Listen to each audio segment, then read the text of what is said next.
I can do, yeah, it's just the next slide. Yeah, Yeah, which which I. I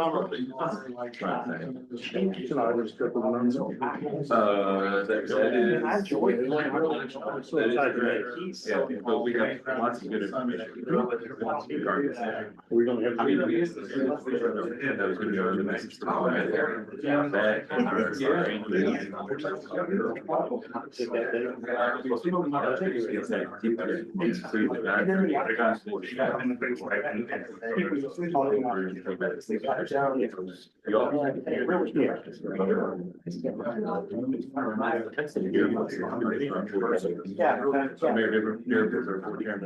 we had. Excuse me. But these were some. Yeah, so they're just, they follow girls' lead, and they just. Well, maybe. we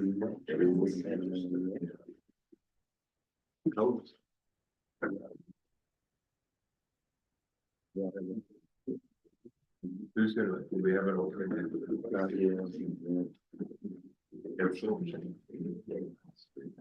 The city could afford that. Maybe Jack Harlan. Yes, that would be cool. There it is, we're ready. You ready, Craig? Yes, sir.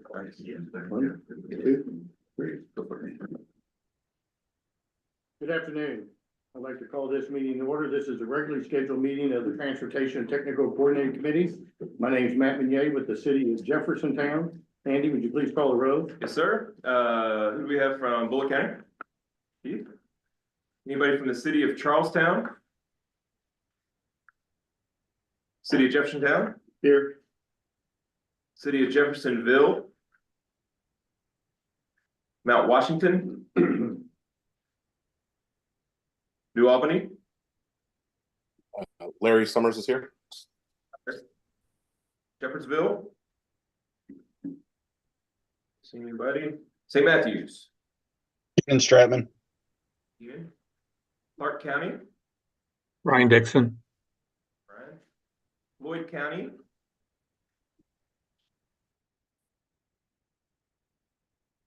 NDOT? Bob Taylor. Bob, thanks for joining us. Seymour, anybody from Kentucky Division of Air Quality? Seeing anyone? Kentucky Transportation Cabinet Central Office? Isidro Delgado. Isidro? KYTC District 5? Tracy's on there. See Tracy, we'll see you, we'll see your name. Tracy Level, District 5. Louisville Metro Air Pollution Control District.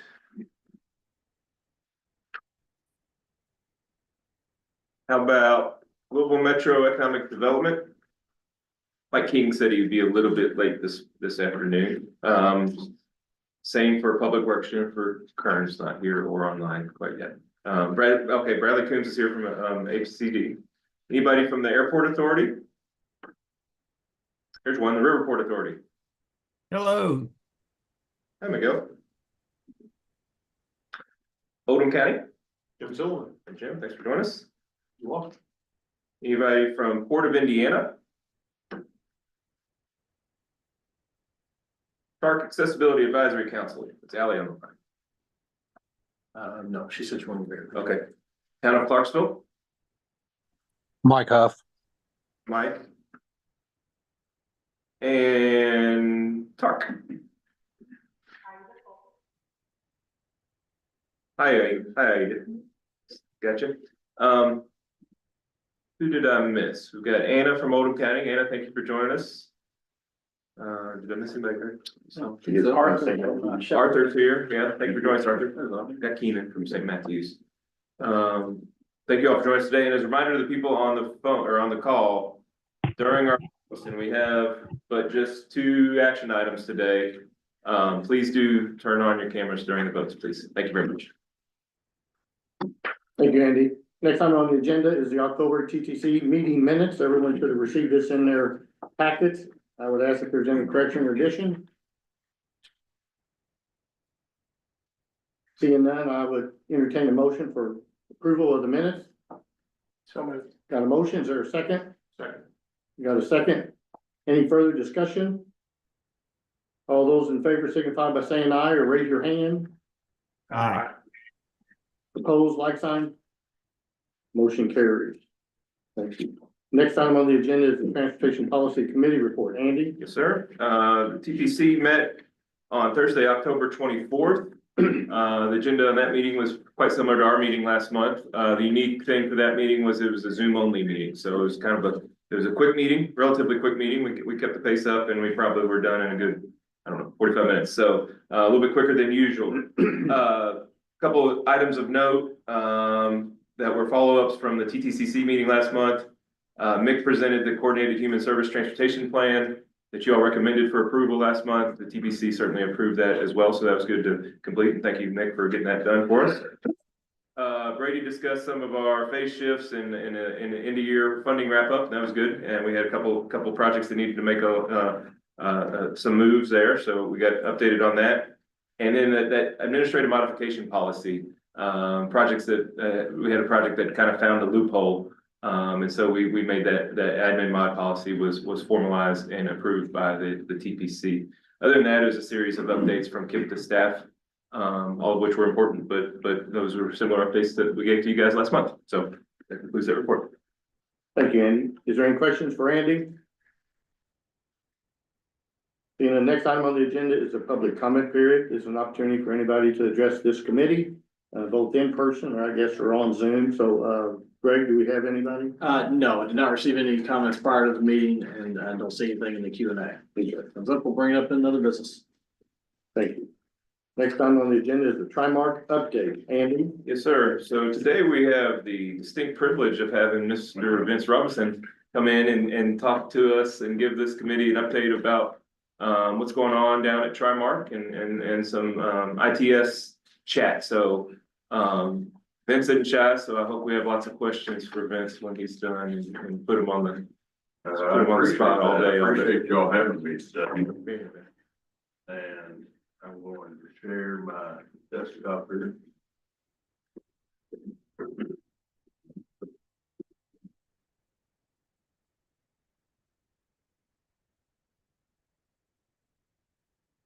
Appreciate you having me and having us. I'd like to introduce our staff, Mr. Todd Hood, who is our systems manager. I like to tell a story about Todd. One day about 25 years ago, Todd was standing with the bus or waiting for the bus at 9th and Main. They built a building around it. So he's been there a long time. So he's the senior statesman of Primal. Sitting next to him is Mr. Bruce Bonney, who is our operations and traffic operations center manager. And Bruce manages a lot of the people in our 24/7, 365 environment. Okay. So what is Trimark? I can tell another little story. I was sitting at my desk one day and a new supervisor came in and he asked me, he said, sir, what does Trimark stand for? And behind me was a giant sign that mimicked this one.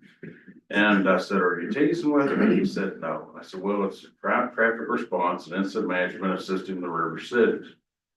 It used to be city, but we recently, within about 4 years ago, we started monitoring northern Kentucky traffic as well. So I told you what it stood for. It is an ITS, Intelligent Transportation Systems Project. And the US DOT defines ITS as an operational system, various technologies that when combined and managed, improve the operating capabilities of the overall system. So what I take from that is doing more with less, doing what you have is what you got and try to make the best of it. So a primary purpose of Trimark is to improve performance of the existing freeway system in Louisville, which is in KYTCD 5, and in Northern Kentucky, which is in KYTCD 6. Some of the goals is to increase responder safety, reduce number of vehicles trapped in our queue when a crash occurs, reduce secondary accidents, reduce pollutants, the time required to clear the highway, and reduce the time needed to restore normal traffic flow. And these all tie in with traffic incident management training the FHWA provides. I provide that 4-hour course with Mr. Bonney. If anybody has an interest in that, we're free. It's all free. So if people have an interest, we provide it for public safety and different groups. So the primary functions, a couple of them, we do a lot of different stuff, but the main thing that people will view from the public is the operation of the Traffic Operations Center in Louisville, Kentucky. We also, when you say traffic response, we also respond with freeway service patrols to monitor the roadways and provide additional assistance to citizens that have flat tires, run out of gas, they've been involved in a crash, need to have some blockage, some traffic control. So we provide those 5 days a week, 12 hours a day in Louisville, and 5 days a week, split shift for both rush hours in northern Kentucky. We install, maintain, troubleshoot, and repair ITS equipment throughout the Commonwealth of Kentucky. There would be cameras, traffic parking, information management systems, dynamic message signs on the roadways, radars, roadway weather information systems. We do all that as well. And then Mr. Hood's job is systems manager of TriMark, which includes our ATMS, which is an advanced traffic management system. It's the software that we use to plot incidents, to let the public know what we're doing. We have a robust website. If I have time, I'll show you a lot of that today to show how the consumer can use it best to their advantage and save themselves a lot of time. We offer a video management system where our operators will use the computer system to see the different cameras and control the cameras. And we share that video feed to Mr. Hood's efforts to all the TV stations in Louisville, to Spectrum, to the city of Louisville, and more so the Cincinnati market as well. So they have a milestone, what would it be called, a viewer capable, where they can show it, and you'll see a lot of it on the TV, the actual traffic cameras they show on the TV. We also are open, we're subject to open records because we are a project of the Kentucky Transportation Cabinet. Software services, we have several software engineers that work with us to work on our ATMS, which is the choice for our TOC and the state TOC that's operated out of Frankfurt, our website and other programs. And then we do special programs for KYTC, such as the truck parking information management system that you'll see about how many spaces are available at the different locations on interstates. The TOC, we operate 24/7, 365. We never close. There's always someone there, at least 2 or 3 people there at a minimum, and then very heavy during rush hour periods. Our focus is on traffic incident management solely on Louisville and northern Kentucky roadways, interstates, not side streets, except for the 2nd Street Bridge. We recently added that in downtown Louisville to our monitoring capability. So we take all this information. The operator has a desk. I'll show you a picture in a moment, but they'll have traffic speeds from different software programs, traffic flow, congestion, incidents, crashes, disabled motorists that they may see or we learn about, roadway weather conditions, special event detail information, and all of these different things to identify and initiate a response to restore flow of traffic. So this is our Traffic Operations Center. Both of these pictures are of the downtown Louisville operation. If you look at the picture on the left, you'll see that operator is monitoring mostly northern Kentucky roadways. They're also monitoring front and rear cameras of our freeway service patrol vehicles. So in case someone was in trouble or they needed more help, we could get them help. It also documents our actions at the scenes.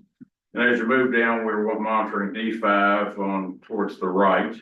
And then on the far wall, we monitor light, fire, and safety systems of the East End Tunnel in northeast Jefferson County. So this is how I look at the incident management duties. We use the intelligence. The intelligence brings us the information to say there's something going on at this location. It could be a cab report. It could be we see green traffic here and then the traffic speeds on the map show a red. So we know there's something going on there. This gives us a search. We do have access to CAD, we have access to police radios. So we take all this information, then we rapidly deploy human and tech resources. We notify the public of what's going on. We would call the police to them to say, hey, please respond. We call the fire department. We may see a fire, we may see smoke. We may be able to give them good information about the best way to respond, or like on I-65 the other day, we didn't have a great view of that. But had we seen that, we would probably tell them to come the opposite direction because it's a total closure and we give them better access to the immediate fire scene. Then we monitor the incident to see what's going on, and then we will try to send other assets, notify KYTC because they will send out different trucks to clear roadways and may help with the toll operations, different things that we can do to add to the speed and timeliness of recovery. And then we follow up and assess that performance, and then with a continuous improvement to see, can we do something better in the future? Typical response, operator would see the various inputs. They will plot an incident in the traffic incident management system. When they enter the incident, the location, the direction of travel, lanes blocked, that will automatically send notifications to subscribers by email, which they can go to KYTC site and go through Gov Delivery and sign up for information about D5 and D6. And then it will automatically, through our software engineer program, tweet details to the X platform, the previous Twitter. And then an incident marker will appear on the trimark.org site to say, this is what it is. So a consumer can look at the phone and say, if I see this and I see that what's going on, I'm going to take a different route. Or I may delay my trip, something to make things better, to not add to a queue, which is the most dangerous place in the queue is the back of the queue. So we try to reduce that as much as possible. So we may put up DMS signs if those are available to give direction, to tell them what's going ahead. May send a freeway service patrol unit if there is an assistance they can provide to the consumer or to the police or fire to get motorists to go to a certain way. The trucks are large trucks, well marked, well lighted, and have raisable arrow boards to give direction. And then we will continue to monitor each of these conditions and update messaging as things clear up, and then cancel incidents, let the public know what's going on. So in the entire state, in D5 and D6, we in 2023 handled about 27,000 incidents. And the biggest ones are the disabled vehicles that are occupied, or we'll go check on them, maybe offer them some type of a service, or call the police if it's after hours for the FSP. A lot of crashes, a lot of abandoned vehicles, but just different things where people are in crisis. It's kind of like when I was a policeman for years, and I would respond to a scene, and you never always ever happy to see the police. Maybe a victim or something. They're always in a crisis situation. Firefighters respond. They're going somewhere where somebody's in a crisis. So the FSP provides a free service to people to get them on their way. It's just a great product that KYTC funds. In Louisville exclusively, it's about 17,000 and change for 2023. It's quite a lot of incidents on our local interstates. This is an example of our freeway service patrol. That's the type of truck we use. They carry tools, they carry gasoline, oil, air pumps, jacks. They can change tires, minor repairs on the side of the interstate. They're all ASE certified mechanics. They'll get some level of training through ASE. And they did about 10,000 incidents, mostly in Louisville, but the hours are shorter in Northern Kentucky. So I think it's a tremendous program. And we also help with incidents like Thunder over Louisville. Derby, D5 will work with us to set up a program, a plan to help with, and we'll program signs, and then we'll have the FSP there to work with D5 and or police officials. Notify Every Truck program is something we use. We will issue notify every truck, put out notices when a major interstate or parkway in Kentucky is totally closed for, what we anticipate is 2 hours. And it could be one direction, both directions, but we will tell them of this and we'll tell when an interstate actually goes on a ramp to another interstate, same thing. And the design is for a commercial vehicle carrier to learn this to, better plan. You know, they have time, they have to sleep.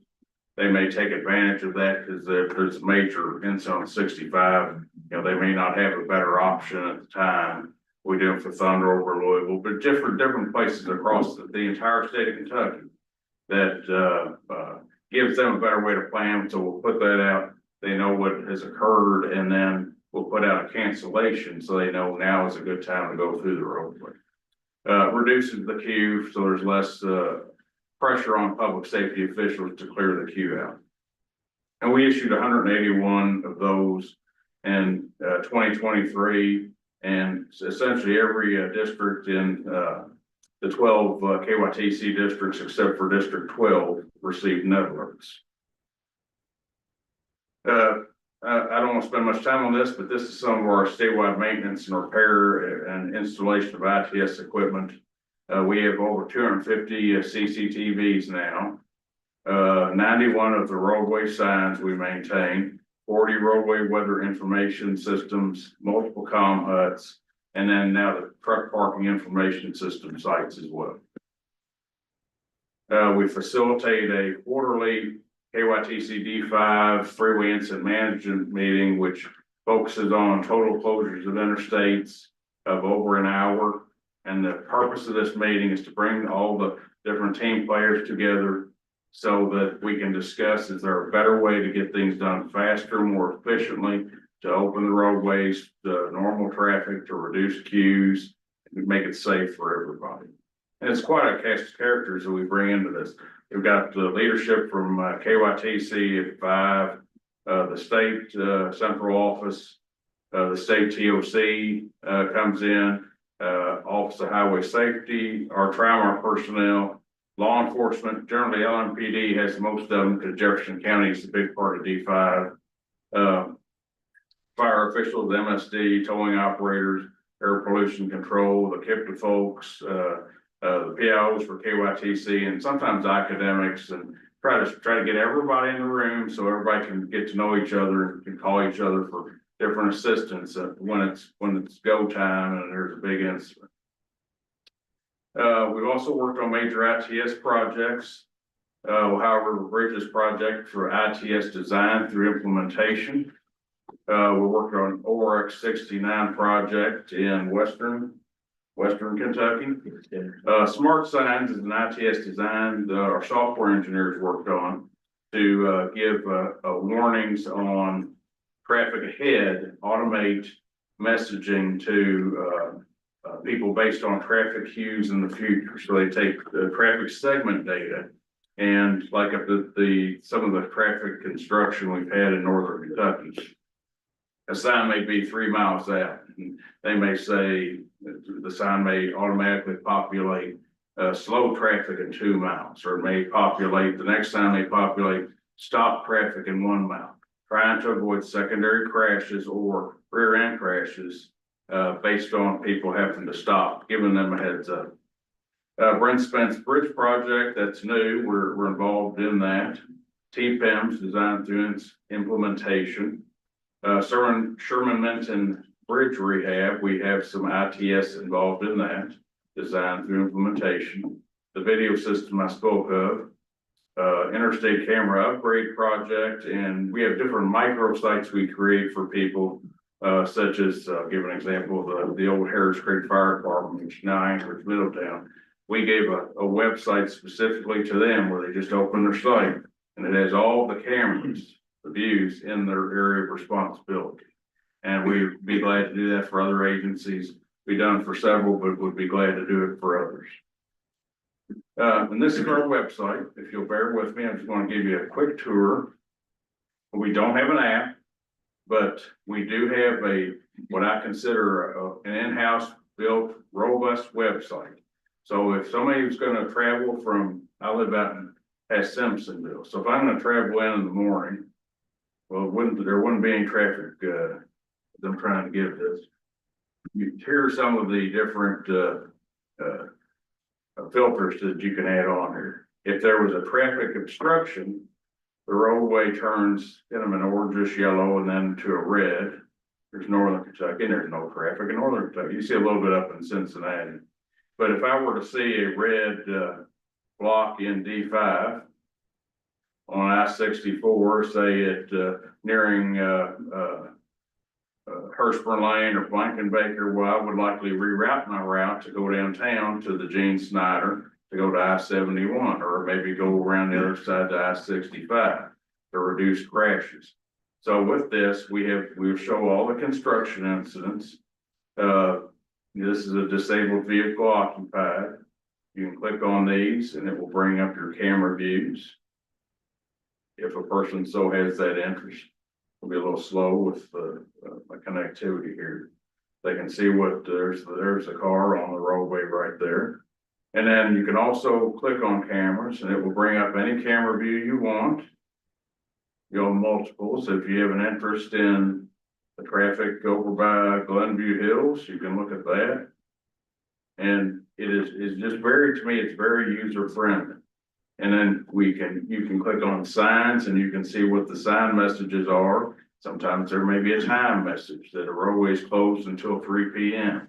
Or if you were to have an interest in construction and what is closed, we try to put an accurate message up about what lanes will be blocked and what hours are advertised by the construction company as what they will be blocked. Not always perfect, but it does give a good information in general.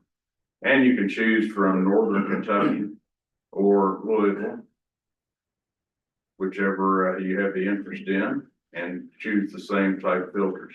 So there's other things on here. It talks about how to contact us, how to sign up for net alerts, talks about our freeway service patrol, our partners. Truck parking is one where we get some visits to tell you by the interstate and the direction, what the status is of the different places that are designated as truck parking. And this has a low amount of capacity at the time. So they can look at this from a distance, or they can see the signs as they approach that say this is how many are available at the next truck parking location. So they seem to prefer the rest areas more so than the and probably working a little slow there, but they more so than the way stations. But this is a big part of our website. The Notify Every Truck, if anyone has an interest in signing up for that, they can visit this page. They can sign up for emails and or texts and get the net alerts in Kentucky. And that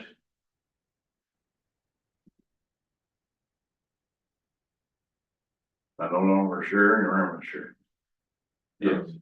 Still sharing. That is myself and Todd. We're always welcome questions. We welcome visitors for tours. If you have an interest in coming to 9th and Main for our TOC tour, we're glad to give you good information, see how things are done.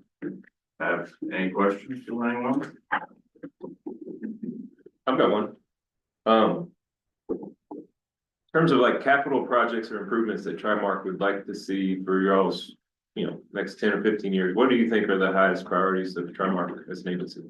I would say, and just feel free to disagree with me if you choose, we have a lot of inbound signage for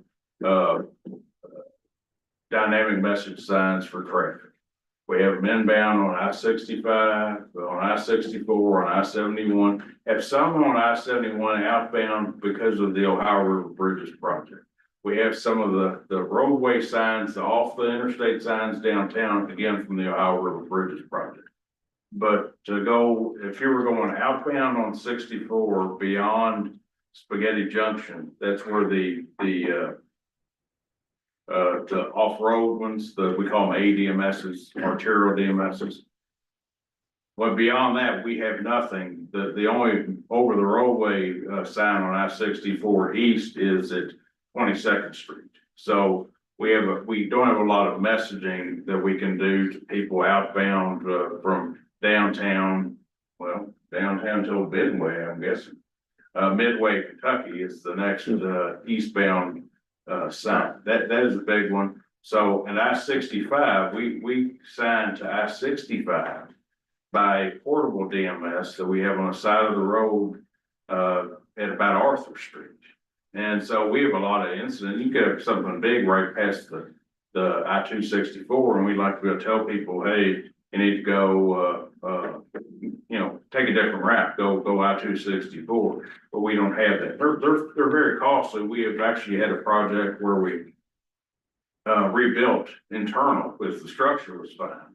But we rebuilt several DMSs across the state with one of our contractors. And so that to me would be a big benefit.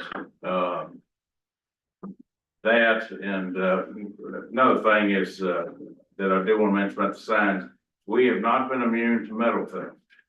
On I-65 north at Fern Valley Road, we have been operating with a portable because of consistent thievery. And we've had some other ones on I-71, different places that, and sometimes when we've done a lot of work to try to target harden these things. And that has had some success, but they are persistent.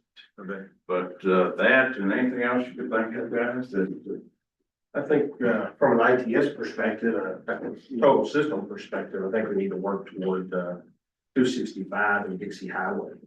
Out in that area, we've got a couple of wrong way driving incidents out there lately. And I know KYTC doing a study, and a pilot project, testing some, technology, to assist with, making, wrong way drivers aware that they're on a ramp and getting them to turn around or notifying the police when those vehicles are detected.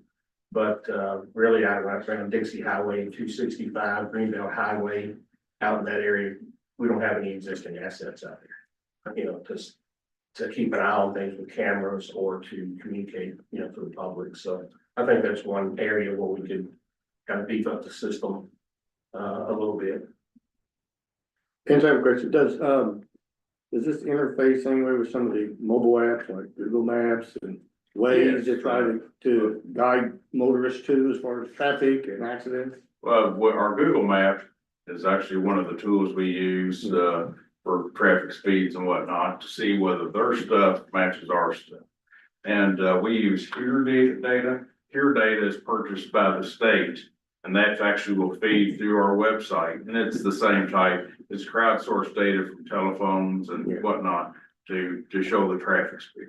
For me, that's great. If I'm an operator and I'm sitting there and there are certain times of day things go red at certain locations. A lot of other times, this is an anomaly. It really does help us. And you said this is only for the interstate system. Do you not track any of the major arterials that feed the interstate system? We do not. Our mandate is to do the interstate systems. We added the Second Street Bridge recently because with the different bridge construction projects, it is a significant arterial to get to Louisville or get to Indiana. So we don't have good camera views on there, but we have some from other areas that we can't see details, but we can see there's something wrong. And to put that out in our same process to advertise that that's going on. So are the Indiana cameras still operated in that suburban Indianapolis TOC? Traffic wise, yes. And we have relationships with them and certainly with the state TOC, they give us direction on things, Amber Alerts and things. All those come through the state. The highway safety messaging, those are all through the state Office of Highway Safety. We don't come up with those, we just publish them.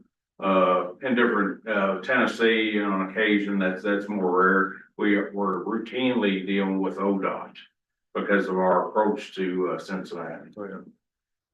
Did you mention how someone contacts the road assistance, or is that just them seeking out? Normally it's them seeking out. Now we have some people that have learned our phone number. We try not to be AAA, but I had a conversation with Bruce yesterday where where we'll give you a gallon or two of gas. And this person has called like 6 times.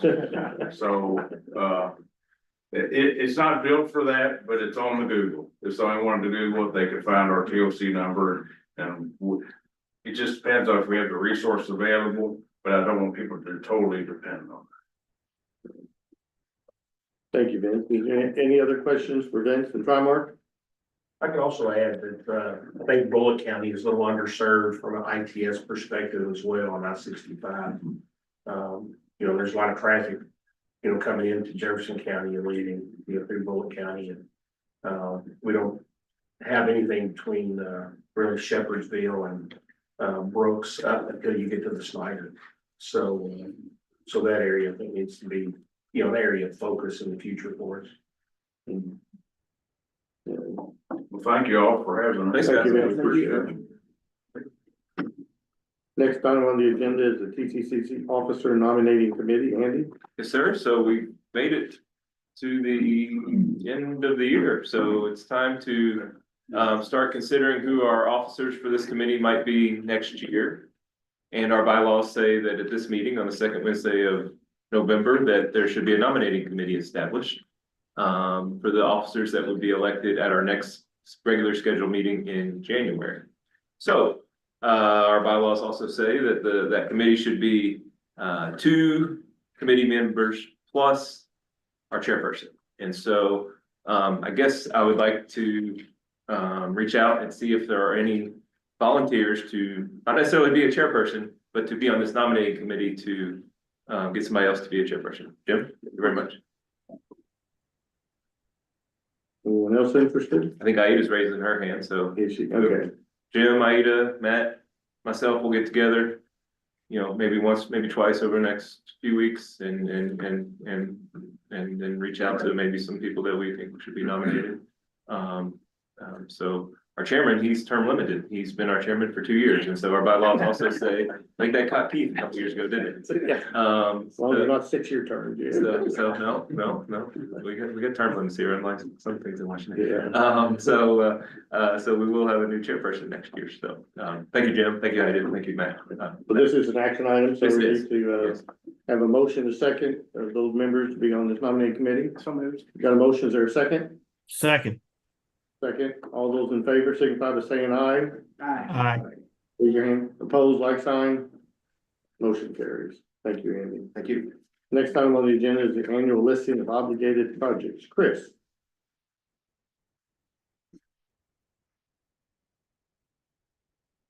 I do have a PowerPoint for this one, but just gonna tell you all about this year's ALOP. That's the annual listing of obligated projects. So in accordance with federal requirements, MPOs must publish an ALOP after each fiscal year. This list is based on reports received from the state highway and transit agencies. As a bi-state MPO serving Indiana and Kentucky, there are 2 different fiscal years. So I've got 2 different 2024 fiscal year timeframes to look at. Indiana's was July 1st, 2023 through June 30th, 2024. Kentucky, we got October 1st, 2023 through September 30th, 2024. The ALOP reports are due 90 days after the fiscal year ends. Indiana was due the same day that was the last day of the Kentucky fiscal year. So that portion was done a little bit earlier and sent out to NDOT at that time. The Kentucky report is not due until December 30th of this year. And however, we plan to complete the full report before this month's TPC, probably by the end of this week, I'll have that done. I'm gonna send an email PDF version of the full report to both committees once it's all complete. Additionally, KIPTA is gonna post it on the link on our TIP webpage. Right now, we have the last year's report. We'll just replace it with this one. I've got a few figures in the meantime to make you all aware of. So according to NDOT records, we had $43,481,182 obligated to project phases in Clark County during fiscal year 24. For Floyd County, that was $63,629,324 obligated to project phases. The total between the two KIPTA Indiana counties was $107,110,506. And that was specific to those two counties. There were a couple of statewide projects that I did not include in that total. So this was an increase of almost $80 million up from 27 million last year. And our KYTC records showed that specific to Jefferson, Bullitt, and Oldham counties, there were $95,623,322 total for federal dollars obligated between the three counties. Jefferson specifically, there was close to 63 million. Bullitt was just under 20 million, and Oldham was a little under 13 million. So between all three, there was a decrease from fiscal year 23 of around 37 million. Last year it was 132, almost 133 million in fiscal year 23. And that's just what was obligated. Every year's gonna be a little bit different. And that's what I've got for now on that, but be on the lookout. Like I said, I'll email the full PDF to everybody and it'll be posted on the website soon. Thank you, Chris. Is there any questions for Chris on this ALOP, I guess is what. Yeah. I don't see any. All right, thank you, Chris. Next item on the agenda is the functional classification update. Chris? This one I do have a PowerPoint. Okay, so I'm gonna talk about the roadway functional classification updates. But first, I have to discuss the update, the 2020 census defined urban area boundary update and how that relates to this. That update was released on December 29th of 2022, as many of you might remember. Back in summer of 23, we did region-wide collaborative efforts, and there were a number of meetings that KIPTA organized with some of the folks here in this room. And we looked at making adjustments to the urban area boundary based off of certain criteria that you're allowed to use and that was approved by the state highway departments and ultimately the federal highways. So the next step for the functional classification is to assess the highway and roadway classification in areas that were affected by the urban area boundary. It's a good practice to do this every 10 years after the census update, and also to tie in any additional appropriate updates that we might find in the region in both Kentucky and Indiana. So currently, KIPTA planning and GIS staff are reviewing the FHWA guidance and the current functional classification status that we have throughout the region. We're going to be facilitating several working meetings structured similar to the ones that we did for the adjusted area boundary. So some of you who have participated then, I'll probably be reaching out to you in the near future, and also maybe getting a few other folks involved. For those that don't know or don't remember, we had a meeting per each of the 5 main KIPTA counties, but then also included some of the local cities and townships in those meetings. And we reviewed the GIS data, what we had, and discussed what the guidelines are and what changes we might recommend. We're going to do that again with the roadways, and ultimately we would be submitting it to the state Department of Transportation, and federal highways would have the final say. The key deadline to remember is, again, that December 29th, but for 2025, that's when the final adjustments have to be approved by federal highways. Okay.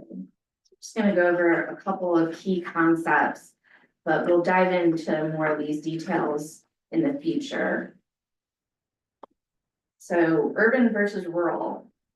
The adjusted urban area boundary is a contributing factor in developing the functional classification of a road in an urban rural context. FHWA has a little bit different definition of urban versus what the Census Bureau has, because the Census Bureau doesn't really design these definitions for transportation purposes. However, we use them for transportation purposes, so the definition is a little bit different. Also, a key consideration is the funding opportunities. So urban and rural designation is a key consideration with that. Funding opportunities could be specific to urban or rural roadways. Most typically, the roadways classified as local roads or minor collectors are ineligible for federal aid. That's most typically, but not necessarily always. Rural minor collectors, Did I not say that? specifically the rural ones.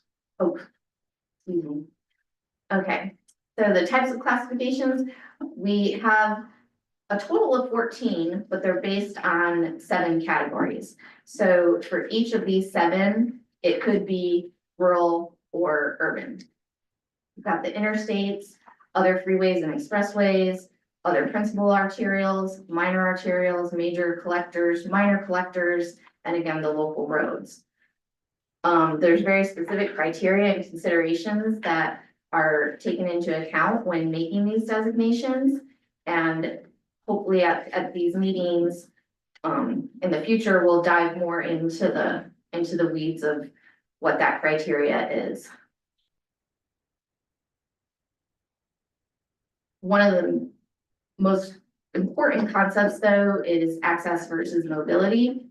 So transportation planners and engineers use the roadway functional class to hierarchy to route movements efficiently and cost effectively through the highway network. Accessibility and mobility function at opposite ends of the spectrum. However, most roadways include somewhat of a combination of each of those. The mobility has more to do with fewer opportunities for entry and exit. So there's less travel friction. So think freeways, you're able to move a lot faster because there are less exits than on-ramps. Accessibility, you got more opportunities to exit and enter the roadway, but it slows down the speeds. So that's more on the local road spectrum. So our timeline of tasks as it relates to us, fall 2024 right now. I'm gonna do this presentation also at TPC. We're just introducing what our plans are. In the background, myself and GIS staff, we are looking at research and planning for what our approach is gonna be and how much work this is actually gonna entail. Winter of this year and early next year, we're gonna have a draft that we're gonna bring to these meetings, and it'll be sort of like a pre-recommendation based off of the guidelines that we understand. And we'll go over these recommendations and maybe make some tweaks if local officials disagree or add other recommendations. It'll be a working meeting, again, similar to what we did with the adjusted urbanized area boundary. And then early 2025, I already said the meetings, spring of 2025, that's when we're planning to submit the collaboration of what we recommend to the state highway departments. And we're gonna invite also folks from KYTC and NDOT, just as we did last time. But in the end, we'll be submitting an official recommendation to both departments, and then they will take whatever time. I'm not really clear what the deadline for the state highway departments is to submit this to the federal highways, but I do know that December 29th, 2025 is when everything has to be done. And this is just a sample that I found in the guidance. Federal Highways put out a 2023 edition of guidance, so that's fairly recent. I'm glad that we have that. And basically, I think we'll be in a good place with the timeline that I've outlined. So today I had hoped to do a little bit, well, myself and GIS staff had hoped to show a few maps of our current roadways, but we weren't able to do that for this presentation. So hopefully next time we'll get to look at some maps, because that's always fun. And we'll talk more about some best practices. And then I want everyone to be on the lookout for some emails, because we'll be trying to schedule those meetings and inviting everyone, probably starting in January. We'll be working on that. And that's it. I don't have any action on that. So this is where a community can evaluate some of their needs potentially and influence the functional classification change if necessary, if it's one. Is that correct? Yes. Okay. Yeah, there's gonna be some changes that we have to do based on the census update. But a lot of local areas, they might choose to look at the greater picture. So every 10 years, it just seems like an appropriate time to just kind of bang it out and. Right, okay. Yeah, there's plenty of roads that are functioning very differently than they were a decade ago, so that makes sense to make those upgrades, I guess, more often than not. Right? So this is for every road within the municipalities within the region. There you go. Oh, yeah. All, okay. Yes. Yeah, particularly roads that were affected by growth or decline. I mean, and the impact for like your community and ours is really to do a good analysis of that, because that's where it opens up if you're eligible for the federal or not. And it's a great opportunity just to update this, because some of our resources for our functional classification locally are dated. That's right. Oh, I should say, through my research, I see that, like jurisdictions, they can make recommendations to the state highway departments to update the classification at any time. But we're just kind of using this as an opportunity to really dive in and review everything. Right. Thank you, Chris. Appreciate it. Any other questions for Chris? Yeah, moving forward, anyone can email us if they have more questions about this. Great, thank you, Chris. Next item on the agenda is the Community and Economic Justice Tool, Spencer. Good afternoon. Sharing screen.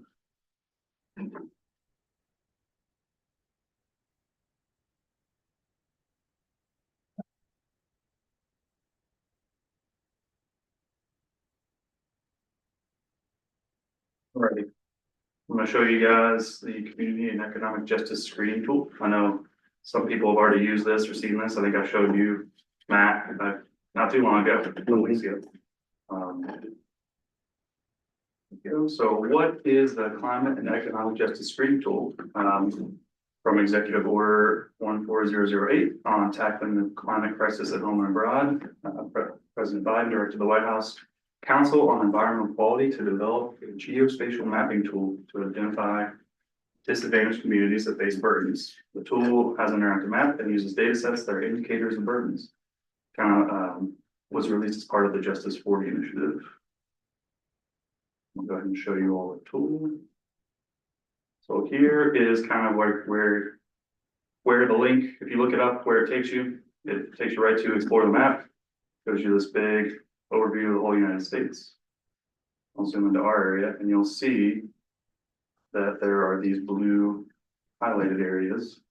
So these are something I think at KIPTA that we're going to use kind of as a supplement to our in-house KIPTA environmental justice areas.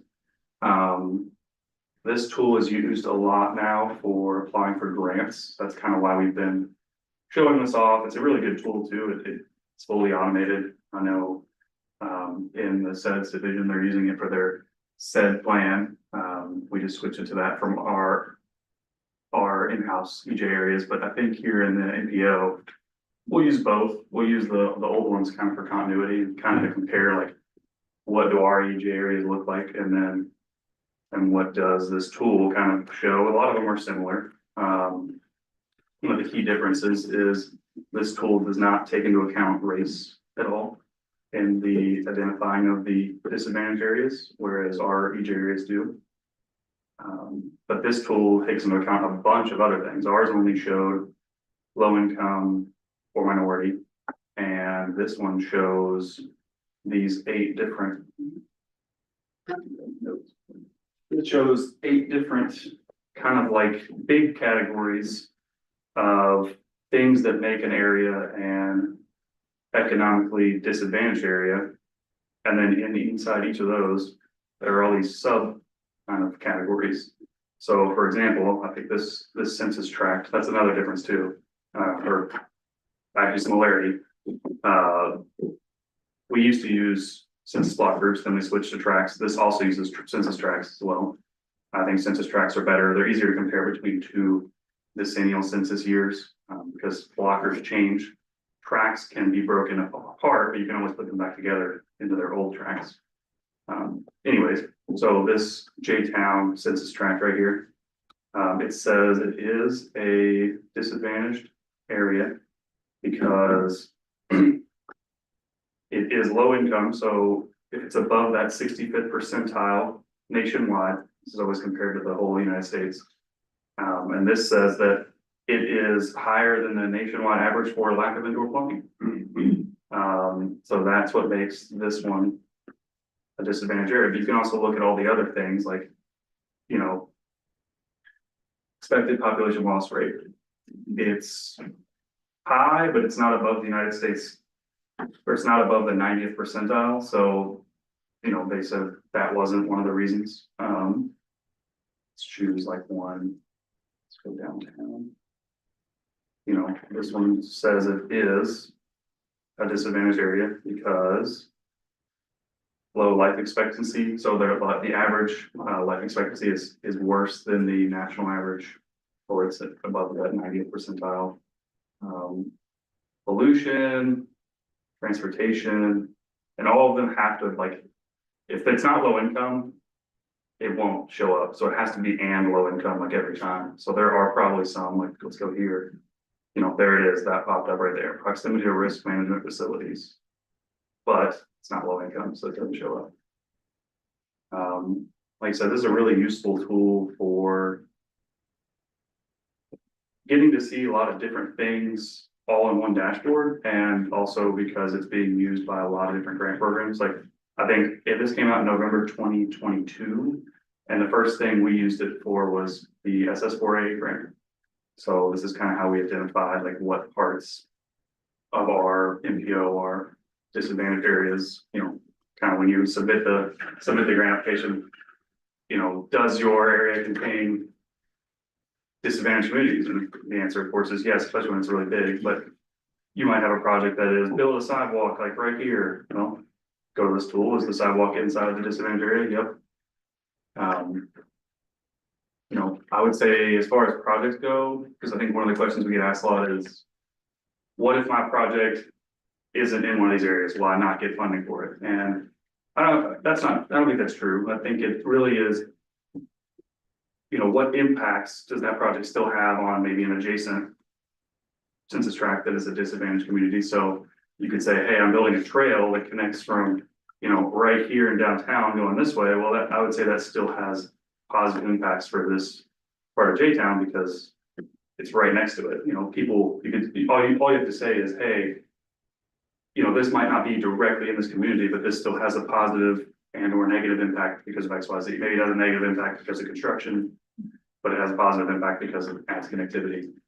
A lot of times that's what they're looking for on those applications.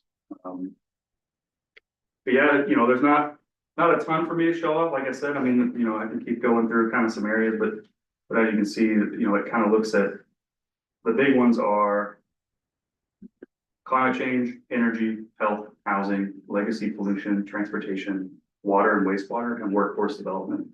Of course, you know, the one that we're probably the most interested in is transportation.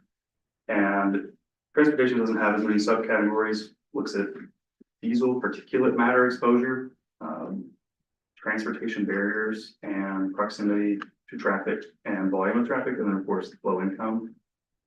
If you want to see how, like where do they get the data for each of these things? Go up to methodology and data. It'll go through each one of these and say, hey, you know, climate change. They're identified as disadvantaged if they are, you know, above the 90th percentile on these things and low income. Then you can go down further. And I could say expected agricultural loss rate, and it'll actually tell you, here's where it came from. Here's the data, like source and the range, and then where it's available for. So this has like every piece of data, you know, if you're really interested in, you know, projected flood risk, this will take you to the data source, and you can further investigate that, or you can just kind of use the explore the map tool and look around and see, do I have any areas, you know, in my jurisdiction that are, you know, have flood issues or, you know, pollution like this part of Shadwood. So it's really, really neat tool. It's really automated. I think it's nice that they finally have something that is uniform across the whole United States instead of everyone having their own kind of definitions, because a lot of places had a similar kind of tool that KIPTA had in the past. Some places had something that was even more rudimentary. It could be like, you know, a totally qualitative analysis where they're just like, do we think it is a disadvantaged area or not? Some places had something like this where they had like a whole, you know, 8, 10, 12 different factors that they looked at across their whole community and had a, you know, it was a whole automated tool, like I think Philadelphia has. So I think it's a really good tool, especially when it kind of levels the playing field of everyone's using the same thing now, instead of everyone using kind of a different thing. Spencer, how are these boundaries determined again? It's just census tracts. Okay, so these blue boundaries are one census tract. Mhm. Okay, Yeah. that's what I thought you said. Yeah, so these are just different census tract. And I think you can actually, yeah, you can see like, here's the tract number. So I know like 21 is the state of Kentucky, 111 is Jefferson County. And then the tract number is 5,900. So like, you know, each of these has its own unique tract number. And you could of course look those up as well if you want to find more information on the census website. He mentioned earlier, we're gonna keep developing our own KIPTA EJ areas like we have been until they completely go out of style. But this is the way of the future. There's not hard to deny that, you know, they're putting us out of business, so to speak. But this has so much more, as Spencer is showing, so. Yeah, and you know, it goes and shows county, state, population, so it has it in there. It shows race and ethnicity data, it's just not part of identifying if it's disadvantaged, so you can still see like the different race and ethnicity data, you can see age data as well. I don't think they took age into account, but some cities' tools in the past have like, this might be a disadvantaged area if it has a really high elderly population. I think they just show it here as part of just kind of their demographic analysis, but it doesn't actually go into the, yes, this is disadvantage, or no, this is disadvantage. But it's really neat. I mean, this is a good tool to use if you just want to know things about your community. It's way more interactive than using the census data tool. Of course, the census data tool is very useful, but especially, you know, you want to show this to like a member of the public. I mean, this is a really, I mean, as soon as you log in, it takes you right to the map. You zoom in, most people know how to use Google Maps or Apple Maps and all those different tools. And then they can just click and play around.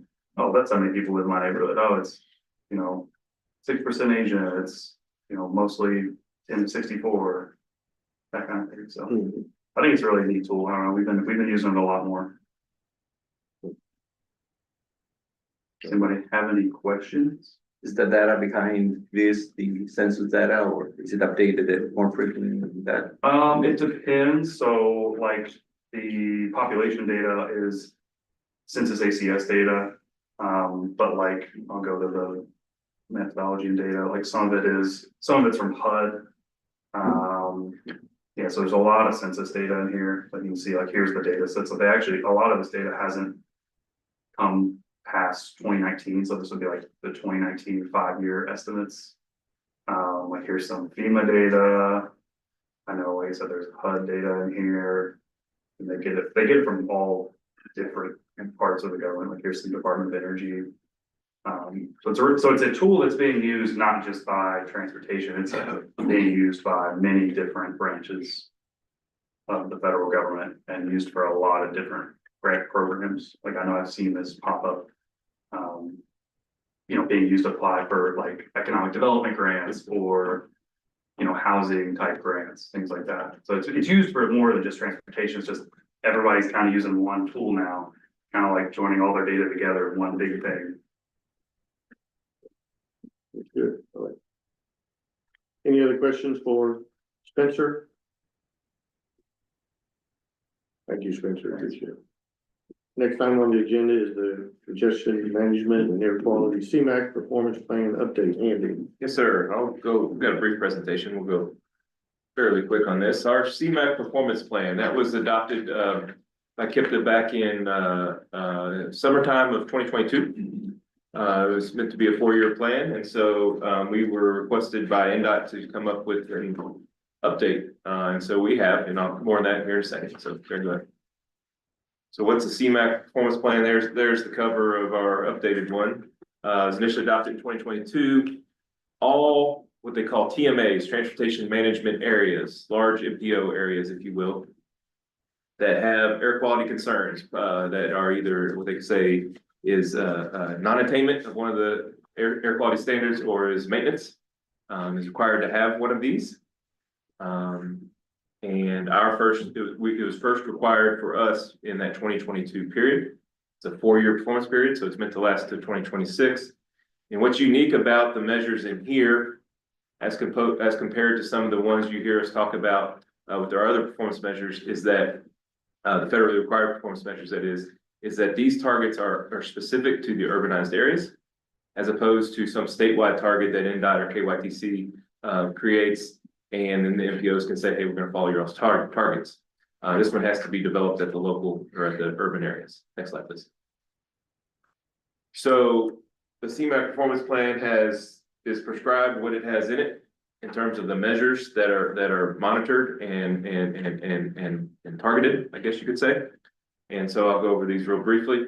The first one is called per capita peak hours of excessive delay. And so that has the unfortunate acronym called PHED.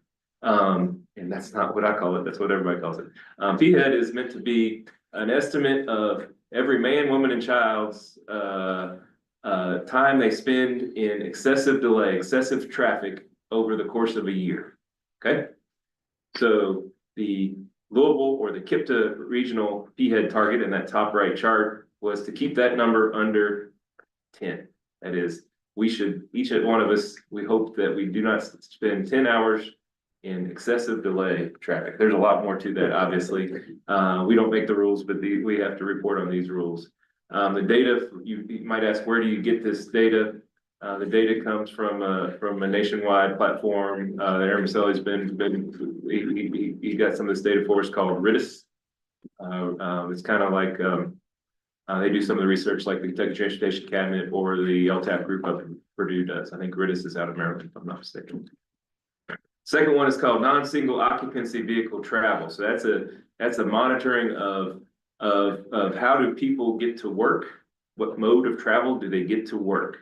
So I was a little confused by this one because it's kind of confusing. So we want a higher number on this one. We want, ideally, you have more people that are non-single occupancy vehicle drivers to work, right? Most of us get in our own car by our own selves and drive ourselves to work, and we don't carpool or we don't take a bus. We probably don't ride a bike. We probably work too far from work to walk, etc. So we have to monitor that. And then the third one is kind of a quirky one. You'd think it'd be a critical one, but I suppose it is, but it's still quirky. Estimate of your on-road mobile source emissions. In our region, we are an ozone maintenance area this time in Indiana, an ozone non-attainment area in Kentucky. And so we have to monitor the volatile organic compounds and oxides and nitrogen. And again, those targets that were set, some of which you see here, were set for the year 2026. Next slide, please. So much like many of the performance measure regulations, it allows the agency that sets the targets to take a look at halftime, if you will, 2 years into the 4-year performance period, and to assess your 4-year target and say, hey, I like my target where it is. I want to increase it. I want to decrease it based on what I've been seeing, or leave, like I said, leave it alone. So this past summer, we worked with NDOT and KYTC staff and said that, hey, we're good. These are fine. We're close enough. We don't plan to make any changes. Both agencies said that makes sense to us, and so they agreed. A few weeks ago, NDOT Central Office requested a more formal update than that. We thought we were done. We thought, hey, we're just good. We're going to leave it as is. We'll talk in 2026. They said, no, we need more. And so we said, what do you need? And they said, we need this. And so we did. We still maintain the no adjustments to the targets, but we assessed that 2-year period, or that new data. We basically took a look at our newer data that we didn't have 2 years ago. So that's pretty much as simple as this is. We submitted that update to NDOT a week or 2 ago. Next slide, please. So in case you're wondering where are we headed on some of these things? Where are some of the numbers showing? You might find this interesting. I hope so. I'll spend a couple minutes talking about it.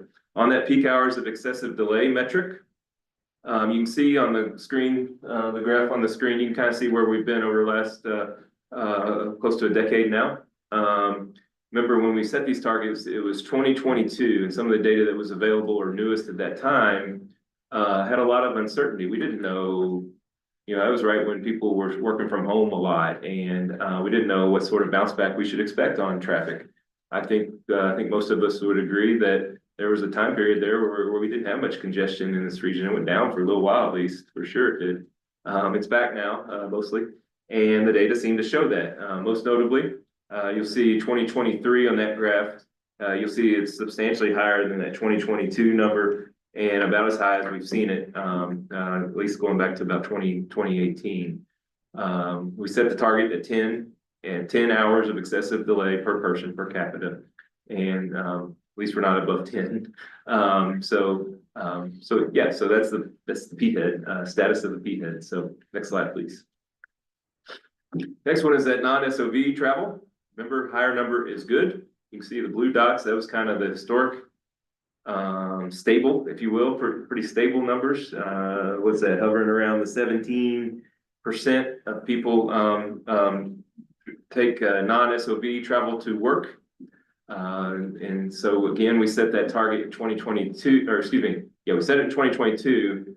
But in this case, much like some of the data Spencer was just talking about, it comes from the ACS data. And so there's a bit of a lag in that sometimes. And so in 2022, I guess all we had at that time was some 2020 data, lots of uncertainty, people working from home, etc. So we set a target, kind of shot in the dark. We set it in, I guess at 19. We're not too far off, but what you can see on the screen is 2020, 2021, and 2022, we're seeing an increase. Remember, an increase is good. Does that mean people are riding buses? I don't know. No, probably not. The reason for this is work from home is a category. Okay. And so you are a non-SOV commuter If you work from home. if you work in your spare bedroom or in your basement office or upstairs or whatever. So Get it straight, Chip. we don't make a difference. We just report where we're at. So we're doing great. We're doing great. Look here. There's the data show. We're doing great. So next slide, please. No carpool here. No. This is the quirky one. This is on-road mobile emissions reductions. And the reason I say it's quirky is because of the way that the emission reductions are accounted for. And by that, I mean, you only get credit for your CMAQ projects, okay? There's lots of projects. There's most of which are not funded by CMAQ. Many of those non-CMAQ projects probably do pretty good to reduce emissions. We have lots of efficiency projects that are not CMAQ funded. But the feds say that all you get the credit for are your CMAQ projects. Even quirkier, I guess, is that a word? Even quirkier is that you only get the credit in the year you have a first phase, okay? And so your progress is going to be spotty. And so they had good intentions here. There's no doubt about that. But since there's been very few opportunities for Kentucky CMAQ funding in the last few years, maybe zero, or I think the last CMAQ call from KYTC Central Office, I think was around that same time, back in 2022, if I'm not mistaken. And then, of course, the KIPTA gets the CMAQ funds for Southern Indiana. But there's not been, but I guess one new project that was out on the street, so to speak. There hadn't been a whole lot of movement on this, and so, again, really good intentions, but not too much excitement here. So again, we submitted this report to NDOT. It sounded like they said, thank you very much. NDOT has to submit it to their federal partners. And remember how I said this was an urban area target? So they had to collect the ones from Northwest Indiana, from Indianapolis, from Louisville, and perhaps there might be one or two others, TMAs across the state that they needed the data from. And so they now have ours. So that concludes that report. Be happy to answer any questions. Be happy to talk performance measures with anybody. Because we've been knee deep in them for quite some time here. No action is requested. Thank you, Andy. Is there any questions for Andy? And then next item on the agenda is a call for projects. Brady?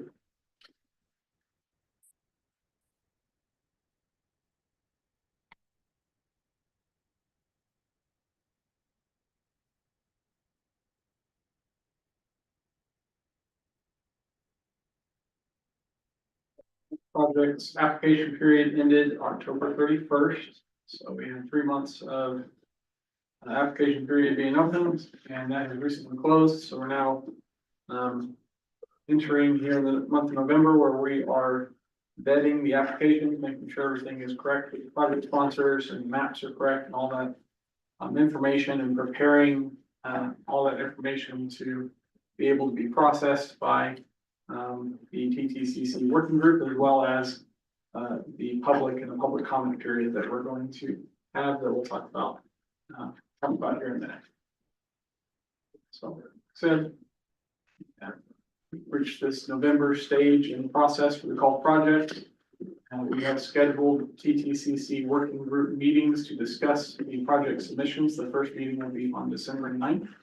The second one will be on December 16th. As necessary, probably will be necessary. And both of those will take place here at the KIPTA workroom. If we still don't have a consensus from the group by that time, then we'll probably have to have more meetings, most likely after the holidays in January. With the goal of eventually having a consensus recommendation to bring to the TTCC, who will then present their recommendation to, or recommend approval, potentially with adjustments as this group decides, to the TPC, and have TPC approval in February of next year.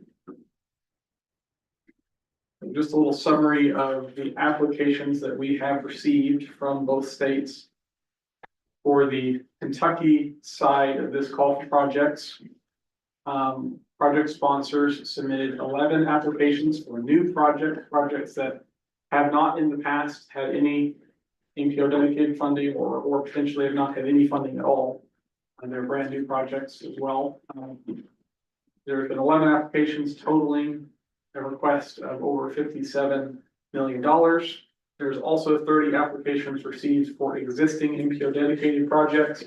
These would be projects that either currently have some level of KIPTA funding, or have in the past had some level of KIPTA funding, and are requesting cost increases for these existing projects. And those 30 applications total almost $116 million worth of funding requests. So in total, that's 41 applications from Kentucky sponsors, totaling over $173 million worth of funding requests. Little caveat here is that there are some applications I'm still working with project sponsor to determine their exact request. There's a little bit of confusion on what their funding request is, so I'm still working on that. But this is what the current estimate is, that $173 million number there. Keep in mind that there's only a little over $51 million available via this call for projects across Kentucky's 3 funding sources. And much of that funding, at least in the STVG program, is only available in fiscal years 28 and 29. So we've had a lot of funding requests, and only a certain amount of funding. Break that down a little further for Kentucky. KYTC submitted applications, 6 for projects that could be considered existing, and then 6 applications for what could be considered new MPO dedicated projects, requesting that $69 million number in total for all of those applications. That represents 40% of all of the funding requested of that $173 million number, and 135% of the projected available funding. So 135% of the 51 million and 40% of the 173 million. Louisville Metro submitted 21 existing project applications and 1 new project application. All of that adding together gives you that $81 million number you see there. And that one is still a little fuzzy, figuring out the exact number on that this week. But the number we have right now represents 47% of all the funding requested and 159% of the projected available funding. And TARC has submitted 2 applications for new projects requesting $16.5 million. That's 9.5% of the total funding requested and 32% of the projected available funding. So I'll stop there for a minute just to highlight the fact that from those 3 entities, that is 96.5% of all funding requested has come from those 3 entities. And that is well over the amount that we have. So specifically for Metro and KYTC, you'll want to think long and hard before the TTCC working group, which projects you really want and which ones you might have to make moves on in a different way, because there will be hard decisions that will have to be made in these golf projects due to our funding availability. Oldham County's last one on the list here. They have 1 existing project application and 2 applications for new projects. All of those requests totaling $2,436,903.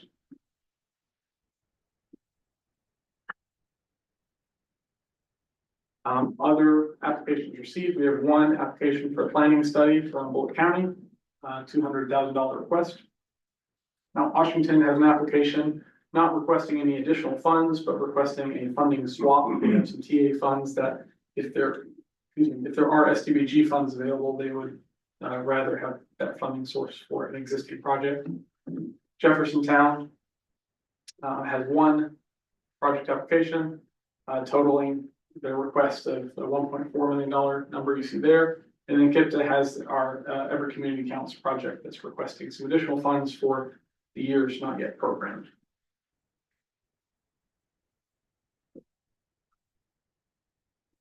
And then in Indiana,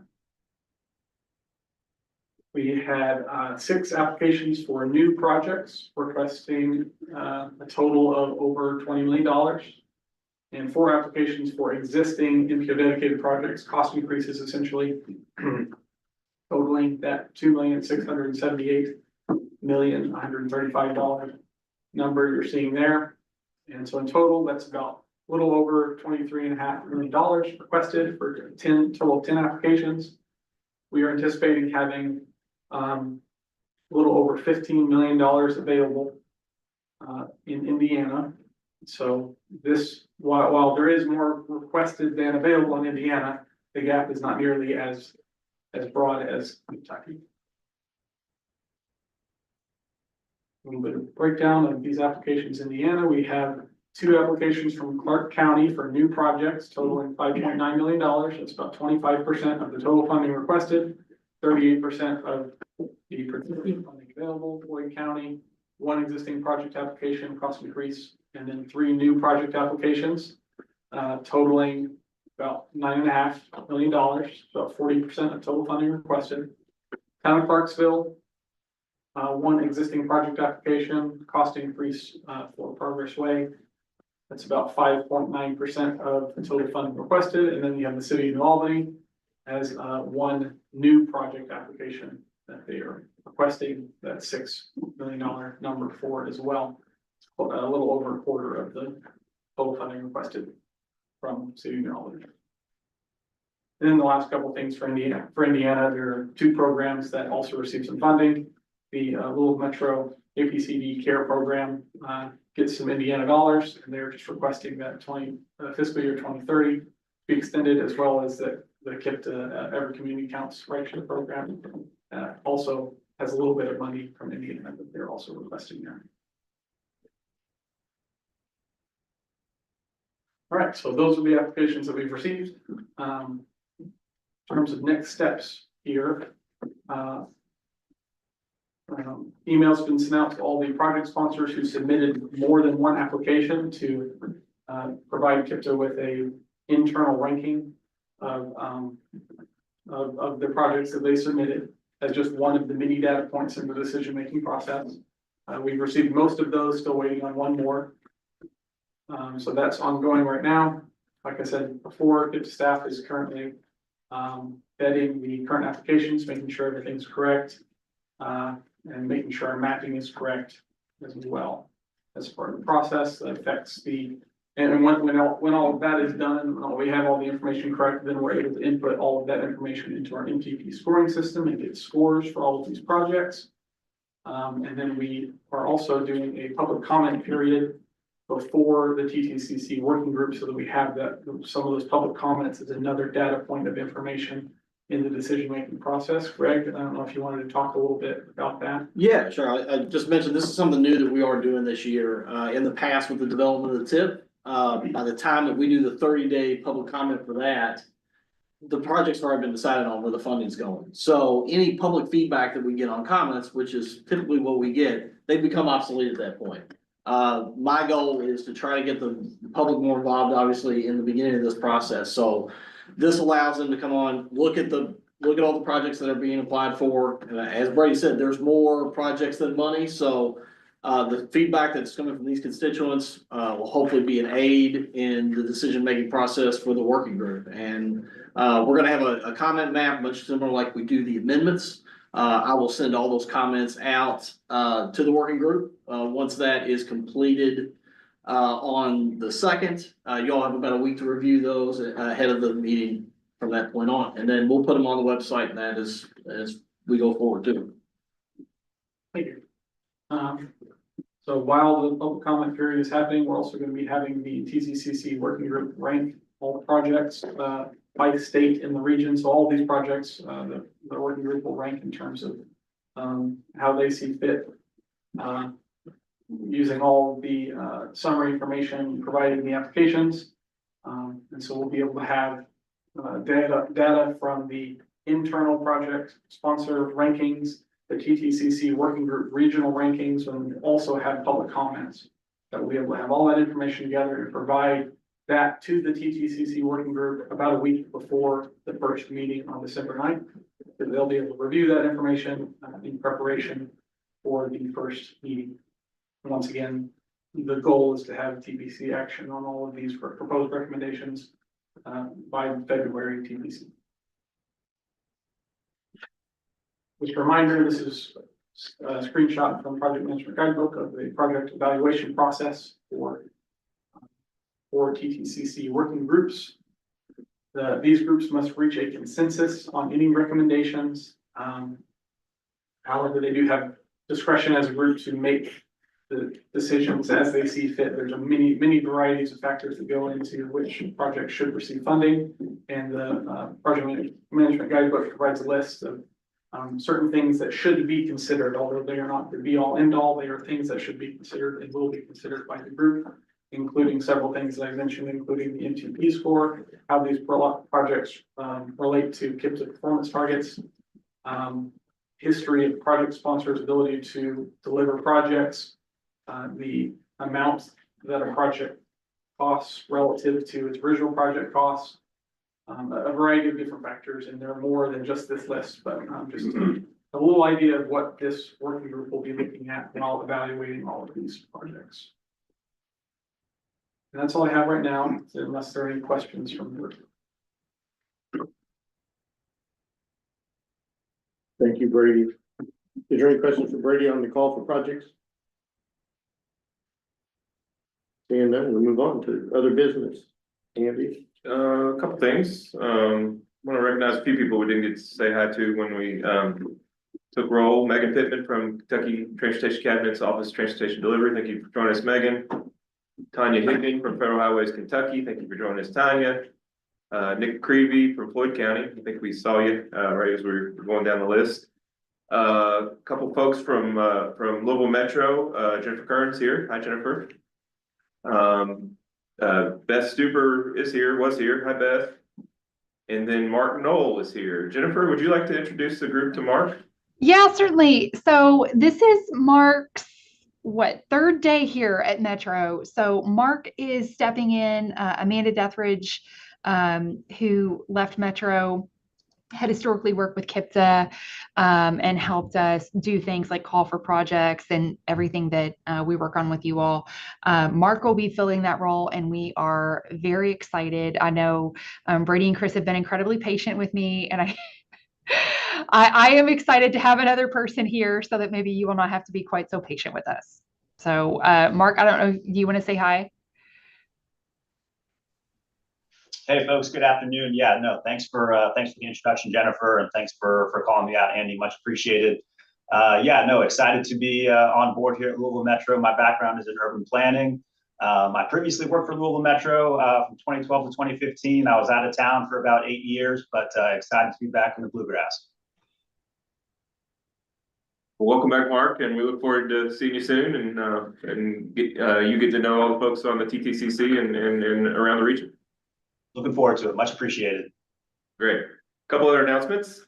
As we typically do, our December meetings are going to be canceled. We don't even basically put them on the schedule. So no meetings in December. So this is our last meeting of the year. So we'll see everybody back in January. For those of you that participate with the TPC or the KIPTA board, we have unique meetings in November, as we typically do. So our TPC meeting this month is on Tuesday, November 26th, and it's kind of, we used to call it our annual meeting, still do kind of. It's going to be in St. Matthews at the Arterburn. It's the St. Matthews Community Center. It's immediately behind. That's adjacent to the bowling alley. That's kind of the key landmark there. Yeah, right behind 10 Pin Lane. It's fun as bowling. That's right. November 26th at 9:30 a.m. So look forward to seeing some or a lot of you all there. The board meeting is going to be at 11 a.m. For TPC at 9:30. The board at 11. And then if you stick it out through all that, KIPTA will feed you and we're gonna have lunch. So hope many of y'all can join us then. That concludes my other business. Does anybody else have anything? I had one quick question. I missed the slide. I think Brady had up on the following up on the call for projects, those tentative dates. Do I need to save those? I did not sketch those down. I can send you a copy, Jennifer. Brady will send you a copy, Jennifer. Okay. All right. But they were December 6th and what? December 9th and 16th. 9th and 16th are the meeting dates. There should be, I did send out a Google, not Google. Oh, I see. I'm sorry. I see it now. You've sent a hold. Thank you very, very much. Thank you, Jennifer. Seeing no other business, I would entertain a motion to adjourn. Sorry. Motion second. Second. All those in favor, signify by saying aye, raise your hand. Motion carries.